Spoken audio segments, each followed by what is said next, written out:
Hi, I'm Michelle with Phoenix Flow Art. Welcome. So today I will be doing a Dutch pour. The colors are blues, gold, and a garnet. I will put the description down below. I'll be working on an 11 by 14 wood cradle board. So what I'm doing now is laying down a base coat. It's called flooding the base coat. So my base coat is titanium white. I'm laying it down, spreading it. Once I get it nice and thin and even, I will lay down my colors. Traditionally, I usually lay my colors down in a ribbon, but I decided to do something different today. In this case, I decided to create puddles. So I'm creating 3 puddles. I'm layering my colors one by one.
So once I have my colors created, or my puddles created, I pour white paint around them. Now that white paint serves a purpose. It actually helps the colors flow across the canvas. So then I blow the white paint over the colors. Once I do that, I will blow out the colors in my desired design or composition.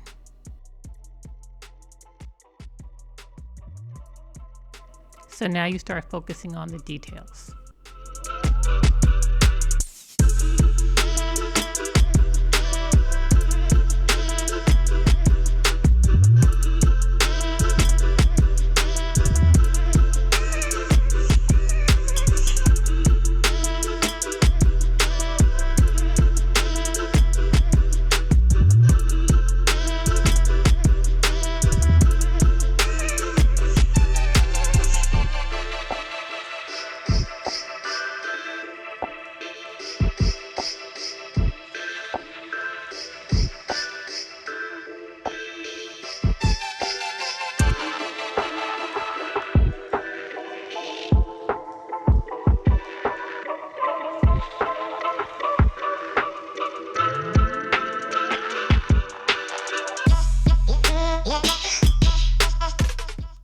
When doing a Dutch pour, be careful with the amount of paint you put on your canvas.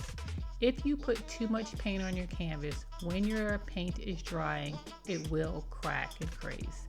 So I quickly noticed that because I had 3 puddles and I wasn't accustomed to puddles, I put too much paint on the canvas. So I took a cloth and I sopped up the paint, as well as I scraped off some of it.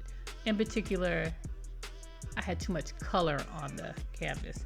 So once I removed some of the color, I was able to go back in with white, blow the remaining color over the white to complete my picture.